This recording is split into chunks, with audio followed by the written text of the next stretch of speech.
అందరికీ good morning. బాగున్నారా? Wonderful wonderful. So చాలా సంతోషం. ఈ మార్నింగ్ డివోషన్స్లో ఎవ్రీడే ప్రతిరోజు ఈ విధంగా మనం కూడుకొని చక్కగా దేవుని వాక్యాన్ని ధ్యానం చేసుకొని ఉదయకాలమే కొద్ది నిమిషాలు ప్రార్థనలో గడిపి దేవుని సన్నిధిలో మనం అందరం ప్రార్థన చేసుకోవడానికి దేవుడు మనకి ఇచ్చినటువంటి శ్రేష్టమైన సమయాన్ని బట్టి మనం దేవుడికి అందుకని వందనాలు చెల్లించాలి. కీర్తన గ్రంథం మొదటి అధ్యాయాన్ని మనం చదువుకుందాం. మీ బైబిల్స్ని తెరిచి కీర్తన గ్రంథం మొదటి అధ్యాయం 6 వచనాలు ఉన్నాయి. ఒక వచనం నేను, ఒక వచనం మీరు మార్చి చదువుకునే ప్రయత్నం చేద్దాం. దుష్టులు ఆలోచన చొప్పున నడవక, పాపుల మార్గమున నిలవక, అపహాస్కులు కూర్చుండే చోటను కూర్చుండక,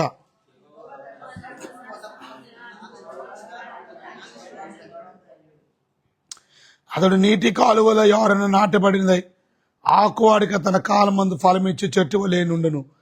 అతడు చేయనదంతయు సఫలమగును.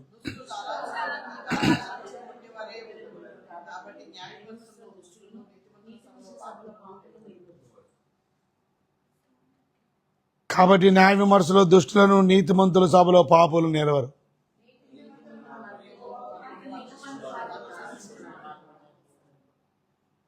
ఓకే, కనుక ఈ వాక్య గ్రంథంలో నుంచి చాలా అద్భుతమైనటువంటి కీర్తన మనం చూస్తున్నాం. ప్రత్యేకంగా 2 రకాల మనుషులు మనకి కనబడుతున్నారు. మొదటిది నీతిమంతులు అని, 2 మనం చూసినట్లయితే దుష్టులు అని చూస్తాం. ఇవాళ ప్రార్థన కూడికి వచ్చిన యేసు రక్తం ద్వారా యేసు ప్రభునందు విశ్వాసించడం మనం నీతిమంతులు. నీతిమంతులు నిజంగా ధన్యులు. మొదటి మనం చూస్తే నీతిమంతులు ధన్యులు, బ్లెస్డ్ పీపుల్. సో నీతిమంతులు మార్గం నిజంగా దీవెనకరమైంది. నీతిమంతులు మనం చూసినట్లయితే 3వ వచనంలో వారు అందుకే ఫలించేవారిగా ఉన్నారు. నీతిమంతులు ఎప్పుడు హ్యాపీయెస్ట్ పీపుల్, చాలా సంతోషంగా ఉండే బిడ్డలు. ఎందుకు అని అంటే చూసారా, 2వ వచనం, యెహోవా ధర్మశాస్త్రమందు ఏం చేస్తున్నారు? వాళ్ళు ఆనందిస్తున్నారు. సో యెహోవా ధర్మశాస్త్రమందు ఆనందించేవారు వాళ్ళు చాలా సంతోషం. ఉదయకాలమే దేవుని సన్నిధికి వచ్చి ఆయన సన్నిధిలో మనం ప్రార్థన చేసుకోవడానికి, ఆయన వాక్యాన్ని ధ్యానం చేయడానికి దేవుడు మనకి ఇచ్చిన సమయాన్ని బట్టి. కనుక మన ఆనందం దేంట్లో, మన హ్యాపీనెస్ దేంట్లో, అది వెరీ ఇంపార్టెంట్. ఎవరి ఆనందం అయితే దేవునిలో ఉంటుందో, ఎవరి ఆనందం అయితే దేవుని వాక్యంలో ఉంటుందో, వారెప్పుడు కూడా ధన్యులు, అంటే బ్లెస్డ్ పీపుల్, ఆశీర్వదించబడినటువంటి. కేవలం ధన్యులు మాత్రమే కాదు, వారు వర్ధిల్లుతారు, వారు ప్రాస్పారిటీ పొందుతారు. యెహోషువ గ్రంథంలో మొదటి అధ్యాయం 8వ వచనం మనం చూసినట్లయితే, ఈ బైబిల్ గ్రంథాన్ని తెరిచి యెహోషువ గ్రంథం మొదటి అధ్యాయం 8వ వచనం చూడండి. ఇక్కడ దేవుని వాక్యం సెలవిస్తుంది, ఈ ధర్మశాస్త్ర గ్రంథమును బోధింపక తప్పిపోకూడదు, దానిలో రాయబడిన వాడిని అన్నిటి ప్రకారం చేయటకు నీవు జాగ్రత్త పడినట్లు దివారాత్రము దాన్ని ధ్యానించిన నీ మార్గమును వర్ధిల్ల చేసుకొని చక్కగా ప్రవర్తించాలి. సో దేవుని వాక్యాన్ని ధ్యానం చేసుకోవడం వల్ల మనం వర్ధిల్లుతాం, మనం సక్సెస్ఫుల్, చక్కగా ప్రవర్తిస్తాం, మనం ఆనందిస్తాం. ధన్యత అనగా దీవెన. ఈరోజు ఇన్ని బ్లెస్సింగ్స్ ఎవరిలో అనంటే దేవుడి వాక్యాన్ని ధ్యానం చేసేవాళ్ళు. మాటలో చెప్పాలంటే ఆ నీతిమంతుల మార్గం ఎలా ఉంటుంది, నీతిమంతుల పద్ధతి ఎలా ఉంటుందంటే, మొదటి వచనంలో వారు ఆలోచన కానీ, వారి నడక కానీ, వారు కూర్చుండే చోట కానీ డిఫరెంట్. వారు దుష్టులు ఆలోచన చొప్పున నడవరు, పాపుల మార్గమున నిలవరు, అపహాస్కులు కూర్చుండే చోట కూర్చోరు. కనుక ఇవాళ మనం నీతిమంతులం అయితే మనం ఏం ఆలోచిస్తున్నాం? నీతిమంతులైతే మన మార్గం ఎలాగ ఉంది, మన పద్ధతి ఎలాగ ఉంది? నీతిమంతులైతే మనం కూర్చుండే చోట ఎలా ఉంది? చూసారా, మీరు మంచి చోటకు వచ్చారు, దేవుని సన్నిధికి వచ్చారు, ఆయన సన్నిధిలో దేవుని మాటలు వినడానికి, అది లైవ్లో కూడా దేవుని మాటలు వినడానికి. చూసారా, దట్స్ రియలీ అ బ్లెస్సింగ్స్. ఈరోజు చాలామంది దేవుని సన్నిధిలో గడపలేకపోతున్నారు, దేవుని వాక్యం చదవలేకపోతున్నారు. ఎందుకు అని అంటే చూడండి, 4వ వచనాన్ని మనం చూసినట్లయితే ఇక్కడ 2వ రకం మనుషులు మనకు కనబడతారు. దుష్టులు అలాగ నుండక గాలి చెదరగొట్టు పొట్టువలేనుందు. దుష్టులు ఎలా ఉండక అనే దాని గురించి మనం చూస్తే పైన ఉన్నటువంటి విషయాలను బట్టి మనం ఆలోచించాలి. ఎలా ఉండక అలాగు అని అంటే బైబిల్లో ఎప్పుడైనా అలాగ ఉండక అని అంటే మనం వెంటనే ప్రశ్న ఎలాగుండరు, దుష్టులు ఎలా ఉండరు? పైన చెప్పినట్టు అంటే ఏంటి? దుష్టుల ఆలోచన చెప్పున నడవరు ఎవరు? నీతిమంతులు. కానీ దుష్టులు అలాగుండక అంటే ఏంటి అర్థం? వారు దుష్టుల ఆలోచన చెప్పున నడవక అంటే మేము అలాగే నడుస్తూ ఉంటారు. ఎలా నడుస్తారు? వాళ్ళకి దుష్టుల ఆలోచనలే కావాలి. ఎవరు ఆ దుష్టులు? దుష్టులు అంటే దేవుణ్ణి ఎరగని వారు, నీతిమంతులు కానివారు, పాపుల మార్గమున నిలవక. ఇవాళ ఇంకా చాలామంది పాపపు మార్గంలోనే ఉన్నారు. ఇవాళ చాలామంది ఇంకా అపహాస్యం, ఎగతాళి, ఏలాకోలం, అపహాస్యకులుగానే జీవిస్తున్నారు. ఈ పాపులైన వారు లేక దుష్టులైన వారు, అపహాస్యకులైన వారు అలా ఉండక అంటే అర్థం దేవుని వాక్యాన్ని ధ్యానం చేయరు, దేవుని వాక్యం పట్ల ఆసక్తి ఉండదు. అందుకే వాక్యాన్ని వినలేనివాడు పునాది గట్టిగా ఉండదు, వాక్యాన్ని చదవలేనివాడు పునాది గట్టిగా ఉండదు. మత్తయి సువార్త 7వ అధ్యాయం 26వ వచనాన్ని మనం చూసినట్లయితే, మత్తయి సువార్త 7వ అధ్యాయంలో అక్కడ రాసిన మాట మీద గమనించినట్లయితే, మరియు ఈ నా మాటలు విని వాడి చెప్పిన చేయని ప్రతివాడు. ఇక్కడ మాటలు విని వాటి చెప్పిన చేయని ప్రతివాడు. అలా అసలు మాటలే వినరు కొంతమంది, వాక్యమే వినరు, వాక్యమే చదవరు. దుష్టులు అలాగనుండక అంటే ధర్మశాస్త్రమందు ఆనందించరు. కొంతమంది వాక్యాన్ని వింటారేమో కానీ విన్న దాని ప్రకారం చేయరు. వినిన వాక్యానుసారంగా మనం చేయలేనప్పుడు మనం బుద్ధిహీనులతో సమానం. అందుకనే 27 ఇక్కడ రాసింది, నా మాట విని ఈ నా మాటలు విని వాడి చెప్పున చేయని ప్రతివాడు ఇసుక మీద తన ఇల్లు కట్టుకున్న బుద్ధిహీనుని పోలి ఉన్నాను. ఇవాళ దేవుని వాక్యాన్ని గ్రహించిన వాడు, ధ్యానించిన వాడు బుద్ధి లేనివాడు. దేవుని వాక్యాన్ని ప్రేమించిన వాడు బుద్ధి లేనివాడు. అందుకని ఆ బుద్ధి లేనివాడు 27వ వచనం, వాన కురిసెను, వరదలు వచ్చాను, గాలి విసిరి ఆ ఇంటి మీద కొట్టాను, అప్పుడు అది కోలబడెను, దాని పాటు గొప్పదని చెప్పి. ఇవాళ మన ఆత్మీయమైన జీవితం కూలిపోవడానికి గల కారణం ఏంటి? చాలామంది ఇంకా దుష్టులుగానే ప్రవర్తించడం వల్ల. ఇవాళ ఈ 2 రకాల మనుషుల్లో ఏ రకం మనుషులుగా మీరు ఉండడానికి ప్రయత్నం చేస్తారు? నీతిమంతులుగా ఉంటారా లేక దుష్టులుగా ఉంటారు? గలతీయులకు రాసిన పత్రిక 6వ అధ్యాయంలో మనం చూస్తే 7వ వచనంలో, గలతీయులకు రాసిన పత్రిక 6వ అధ్యాయము 7వ వచనం, మోసపోకడు, దేవుడు వెక్కిరింపబడు. అది మనుషుడు ఏం విత్తుతాడు ఆ పంటనే కోస్తాడు. అంటే ఏంటి అర్థం? నువ్వు నీతిమంతుడిగా ఉంటే నీతిమంతుడి పంటను కోస్తావు, నువ్వు దుష్టుడిగా ఉంటే దుష్టుడిగానే. సో దుష్టుడు పరిస్థితి ఎలా ఉంది అని అంటే అది రాసింది, గాలి చెదరగొట్టు పొట్టువలే. ఇవాళ దుష్టులు గాలి చెదరగొట్టు పొట్టువలే, అవుట్కమ్ బాలే, వారు పొట్టువలే. ఇవాళ అందుకనే బైబిల్ చెప్తుంది, పాపం వలన వచ్చు జీతం మరణం. ఎందుకు అనంటే దుష్టులు గాలి చెదరగొట్టు పొట్టువలే అంటే అర్థం వారు దేవుని రాజ్యంలో ఉండరు. 5వ వచనం, కాబట్టి న్యాయ విమర్శలో దుష్టులను, నీతిమంతుల సభలో పాపులను నిలవరు. రేపు ఒక సభ రాబోతుంది, ఆ సభలో నీతిమంతుల సభలో పాపులు నిలవలేరు. కనుక నిత్య జీవాన్ని అనుభవించే వాళ్ళు ఎవరనంటే ఆయన గొర్రెలు. యోహాను సువార్త 10వ అధ్యాయం 27వ వచనం మనం చూసినట్లయితే, యోహాను సువార్త 10వ అధ్యాయము 27వ వచనం, దేవుని బిడ్డలైనటువంటి వారు నా గొర్రెలు నా స్వరం వినును. Jesus knows his sheep. ఆయన గొర్రెలు ఎవరు, ఆయన పిల్లలు ఎవరు ఆయనకి తెలుసు. వాళ్ళకి ఏమి ఇస్తాడంట, వాళ్ళకి ఏమి ఇస్తాడు? 27 ఆ గొర్రెలు, అది వెరీ ఇంపార్టెంట్. నేను నిత్య జీవాన్ని ఇస్తున్నాను వాళ్ళకి. అది కనుక దుష్టుల యొక్క అవుట్కమ్ మనం చూసాం, నీతిమంతుల యొక్క అవుట్కమ్ మనం చూసాం.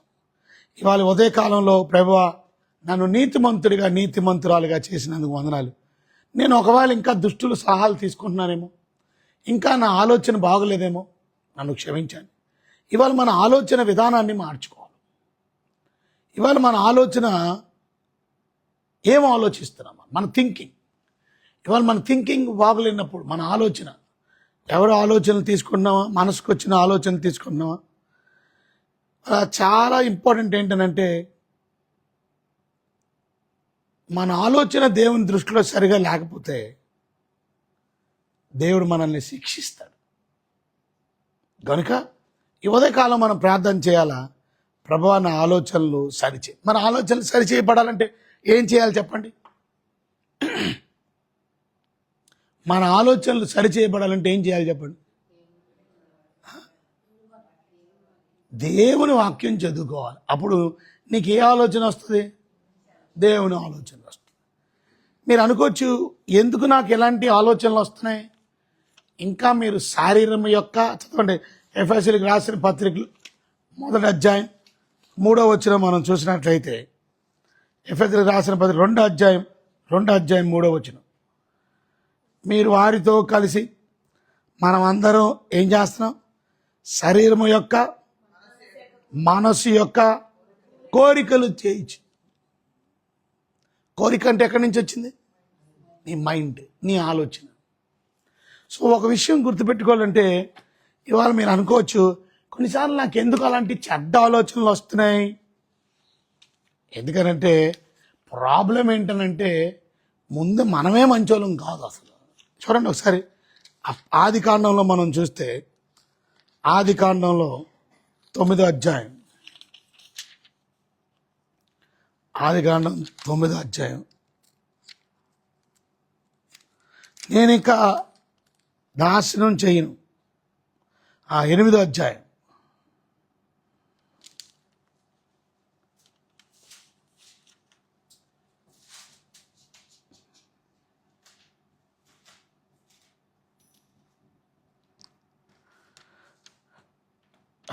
ఎనిమిదో అధ్యాయం 21వ వచనం, 8:21.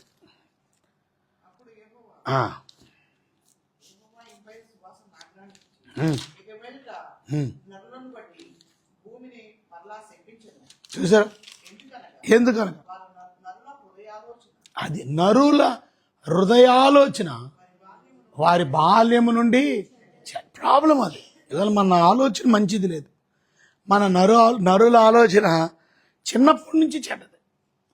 అందుకనే మన వయసు పరిమితి కూడా తగ్గిపోయినట్టు చూసారా? ఆది కాండం 6వ అధ్యాయం 3వ వచనాన్ని మనం చూసినట్లయితే,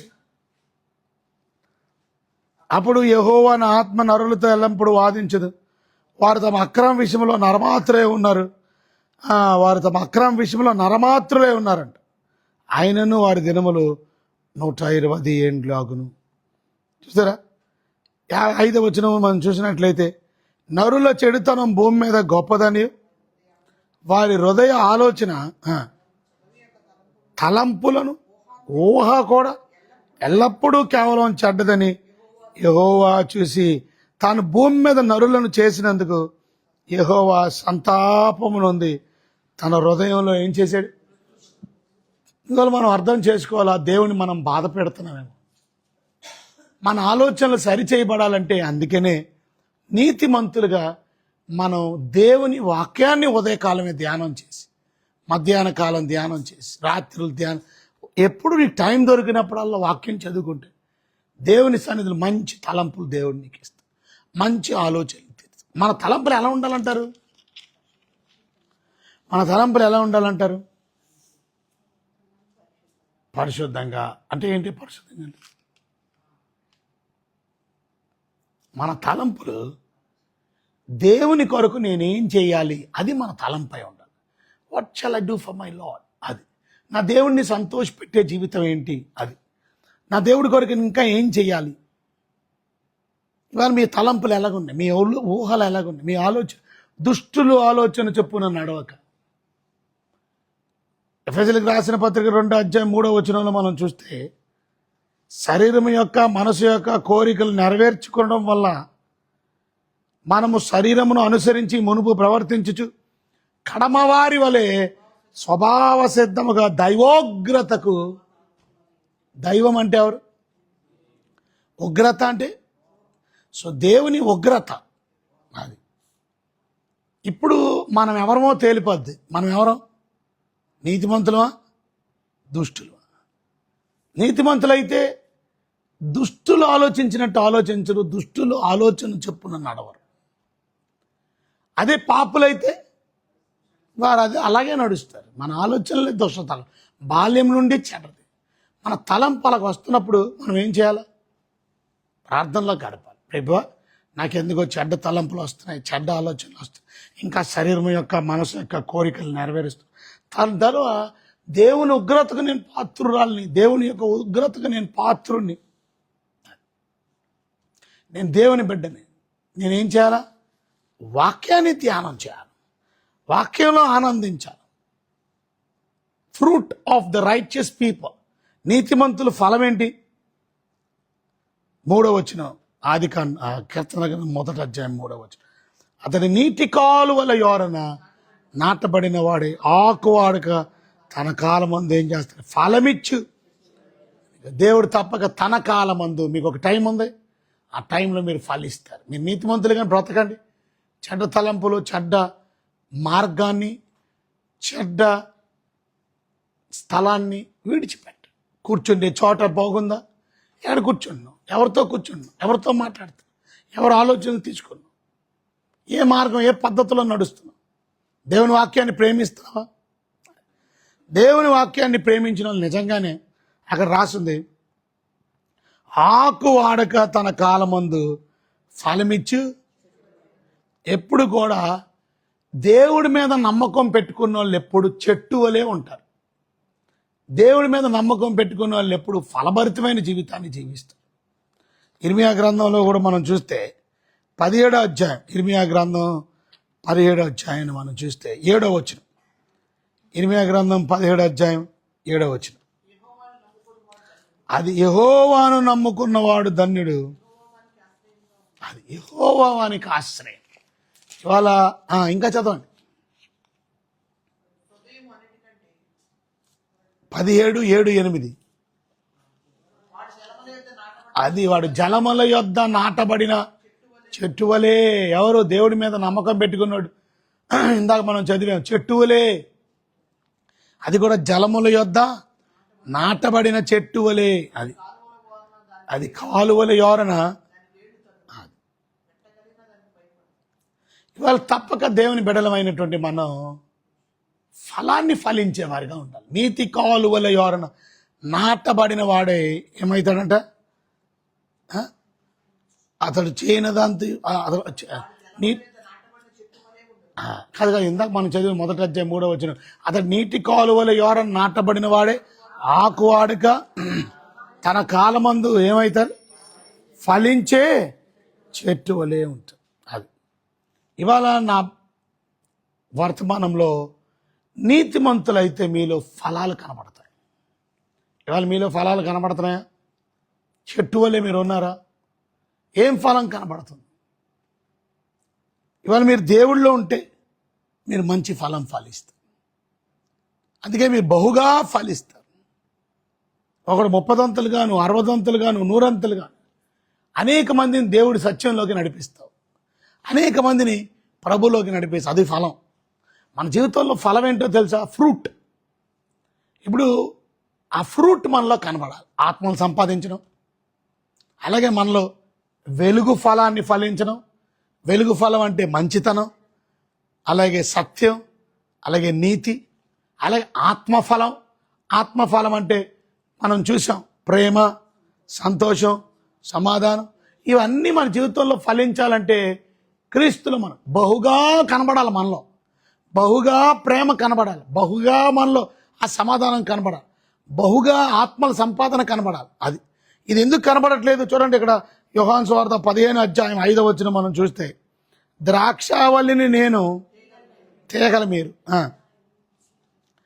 ద్రాక్షావల్లిని నేను, తీగల మీరు. ఎవడు నా యందు నిలిచి ఉండునో, నేను ఎవని యందు నిలిచి ఉండునో వాడు బహుగా ఫలించింది.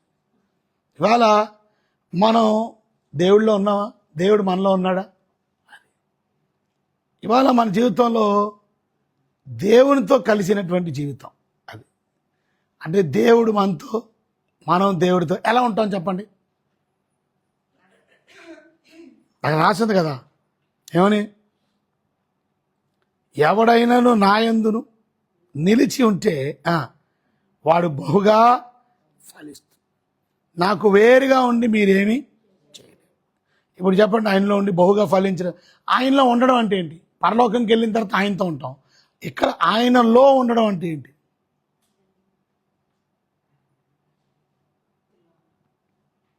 ఎవరైతే ఆయన వాక్యాన్ని ధ్యానం చేసుకుంటారో, ఎవరైతే నీతిమంతులు యెహోవా వాక్యంలో ఆనందిస్తారో, అప్పుడు ఆయన మాటలు మనలో నిలుస్తాయి. మనం ఎప్పుడైతే ప్రార్థన చేసుకుంటామో మనం ఆయనలో నిలిచి ఉన్నాం. ఇది కమ్యూనికేషన్. ఈ రిలేషన్షిప్ ఎప్పుడు మిస్ అవ్వకూడదు. మీకు అర్థమైందా? అనగా చెట్టు ఫలించాలి, చెట్టు నీటి కాలువలో ఎవరు నాటబడినంత ఆ నీళ్లు తాగ. అనగా అర్థం, దేవుడు వాక్యం మనలో ఉండాలి, మన ప్రార్థన దేవుడి దగ్గరికి వెళ్ళాలి. సో దేవుడితో మనం మాట్లాడుతున్నాం, వాక్యం ద్వారా ఆయన మనతో మాట్లాడుతున్నాడు. తద్వారా మనం బహుగా ఫలిస్తాం. ఇవాళ మనం దేవుడితో మాట్లాడట్లా, దేవుడు ప్రార్థన లేడు, చూసారా, వాక్యం చదువుకోవట్లే. అప్పుడు మనకి దుష్టుడి తలంపులు రాకుండా ఎవరు తలంపులు వస్తాయి? మన ఆలోచన విధానం మారిపోతుంది. అంత మాత్రమే కాదు, మనం పద్ధతే మారిపోద్ది. సో తద్వారా దేవుని ఉగ్రతకి మనం పాత్రులు అయ్యే ప్రమాదం ఉంది. సో ఇక్కడ 2 రకాల మనుషులు మనం చూసాం, నీతిమంతులు, దుష్టులు. నీతిమంతులకు వచ్చే ఆశీర్వాదాలు చూసాం, దుష్టులకు వచ్చే శాపాలు మనం చూసాం. నీతిమంతులు ఎలా బ్రతుకుతారో చూసాం, దుష్టులు ఎలా బ్రతుకుతారో చూసాం. నీతిమంతులు ఎలా బ్రతుకుతారు? దుష్ట ఆలోచనలు వారు రానియకుండా చూసుకుంటారు. అది ఇవాళ దుష్టుల ఆలోచనలు. మీరు అనుకోవచ్చు, నేను దేవుని మందిరానికి వస్తున్నాను కదా, దేవునితో ఉంటున్నాను కదా, మరి నాకెందుకు దుష్ట ఆలోచనలు వస్తున్నాయి? అది ఇవాళ మన జీవితంలో దేవుని మందిరానికి వచ్చినంత మాత్రాన మనకి మంచి ఆలోచనలు వచ్చాయి.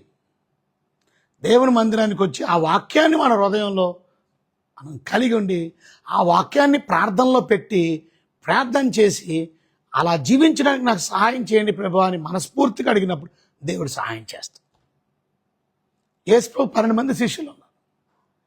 12 మందిలో 11 మంది నమ్మకంగానే ఉన్నారు, కానీ ఒకడు ఎందుకు తప్పిపోయాడు?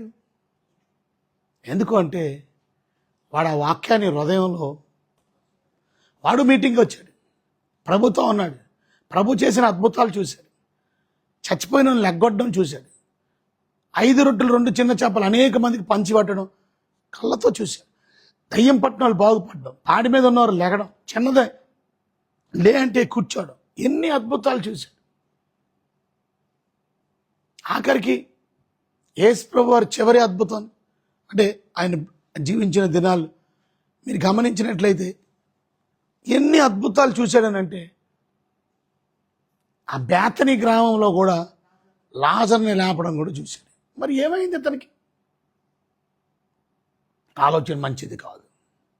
ఇవాళ దేవుడితో ఉంటూనే ఆ దేవుణ్ణే అమ్మేసేయాలనేటువంటి ఆలోచన ఎంత బాధాకరమైన విషయం.